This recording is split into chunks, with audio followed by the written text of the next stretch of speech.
આજે આપણે જાણીએ કે આધાર કાર્ડમાં કઈ માહિતી તમે ઘરે બેઠા મોબાઈલે સુધારો કરી શકો છો અને કઈ માહિતી માટે તમારે આધાર સેન્ટર પર જવું પડે છે.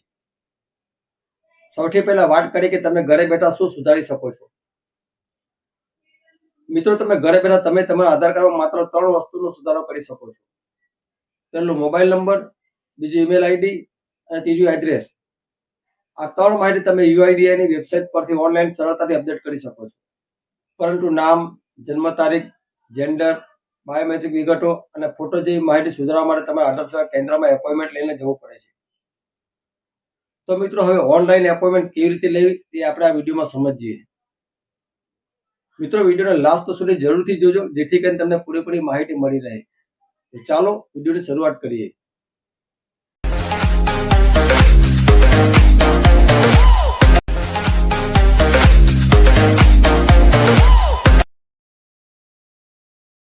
સૌ પ્રથમ તમારે તમારા મોબાઈલમાં ગૂગલ ક્રોમ બ્રાઉઝર ઓપન કરી લેવાનું છે.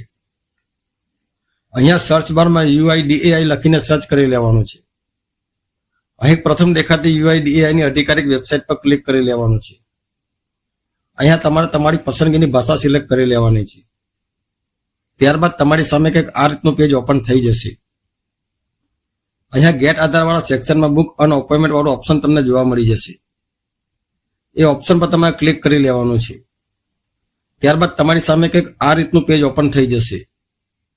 અહીં તમે 2 ઓપ્શનો દ્વારા તમે તમારી એપોઇન્ટમેન્ટ બુક કરાવી શકો છો. પહેલું મોબાઈલ નંબર, બીજું ઈમેલ આઈડી. તો અહીંયા હું મારા મોબાઈલ નંબરથી એપોઇન્ટમેન્ટ બુક કરીને બતાવું છું. અહીંયા તમારે તમારા આધાર કાર્ડમાં જે નામ હોય એ નામ સેમ ટુ સેમ એન્ટર કરી લેવાનું છે. ત્યારબાદ અહીંયા તમારો મોબાઈલ નંબર એન્ટર કરી લેવાનો છે. ત્યારબાદ અહીંયા દેખાડો captcha same to same enter કેપ્ચામાં એન્ટર કરી લેવાનો છે. કેપ્ચા એન્ટર કરી સેન્ડ OTP વાળા વિકલ્પ પર ક્લિક કરી લેવાનું છે. ત્યારબાદ તમારા આધાર કાર્ડ સાથે રજીસ્ટર મોબાઈલ નંબર પર 6 અંકનો OTP જશે. OTP એન્ટર કરી ઓથેન્ટિકેશન વિથ OTP વાળા વિકલ્પ પર તમારે ક્લિક કરી લેવાનું છે. ત્યારબાદ તમારી સામે કંઈક આ રીતનું પેજ ઓપન થઈ જશે. અહીં તમારે સેન્ટર એપોઇન્ટમેન્ટ વાળા ઓપ્શન પર ક્લિક કરી લેવાનું છે. ક્લિક કરતા તમારી સામે કંઈક આ રીતનું પેજ ઓપન થઈ જશે. ત્યારબાદ સિલેક્ટ ડિટેલ વાળા ઓપ્શનમાં રેસિડેન્ટ ઇન્ડિયન જ દેખાશે. ત્યારબાદ એજ ગ્રુપ વાળા ઓપ્શન સિલેક્ટ કરી તમારી એજ એટલે કે તમારા વર્ષ જે પણ હોય એ સિલેક્ટ કરી લેવાનું છે. ત્યારબાદ સિલેક્શન સર્વિસ વાળા ઓપ્શન પર ક્લિક કરી અપડેટ ડેમોગ્રાફી બાયોમેટ્રિક વાળો ઓપ્શન તમારે સિલેક્ટ કરી લેવાનું છે. ત્યારબાદ પેજને થોડું સ્ક્રોલ ડાઉન કરી અહીંયા તમારે તમારા એરિયાનો પિનકોડ એન્ટર કરી લેવાનો છે. પિનકોડ એન્ટર કરી સર્ચ બાય પિનકોડ વાળા ઓપ્શન પર તમારે ક્લિક કરી લેવાનું છે.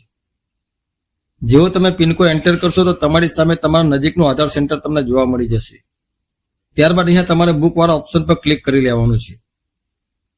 ત્યારબાદ સિલેક્ટ સ્લોટ પર ક્લિક કરી તારીખ અને સમય સિલેક્ટ કરી લેવાનો છે. અહીંયા ખાસ વાત એ છે કે તમે જે તારીખે એપોઇન્ટમેન્ટ બુક કરાવો છો, જે સમય અને તારીખ એપોઇન્ટમેન્ટ ખાલી હશે એ સામાન્ય બોક્સમાં દેખાશે અને જે સમય ભરાઈ ગયો હશે તે રંગીન બોક્સમાં દેખાશે. ત્યારબાદ સિલેક્ટેડ વાળા ઓપ્શન પર ક્લિક કરી લેવાનું છે. ત્યારબાદ તમારી સામે કંઈક આ રીતનું પોપઅપ ઓપન થઈ જશે. અહીંયા તમારે કન્ફર્મ પ્રોસેસ વાળા ઓપ્શન પર ક્લિક કરી લેવાનું છે. ત્યારબાદ અહીંયા તમારે તમારી બેઝિક ડિટેલ ભરવાની રહેશે.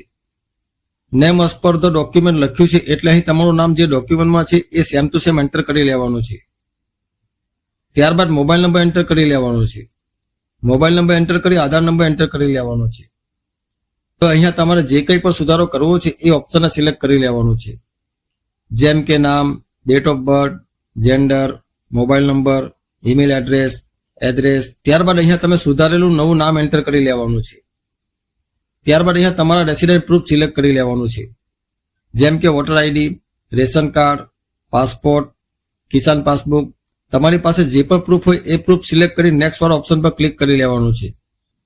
ત્યારબાદ અહીંયા તમને તમારા એપોઇન્ટમેન્ટની બધી ડિટેલ જોવા મળશે.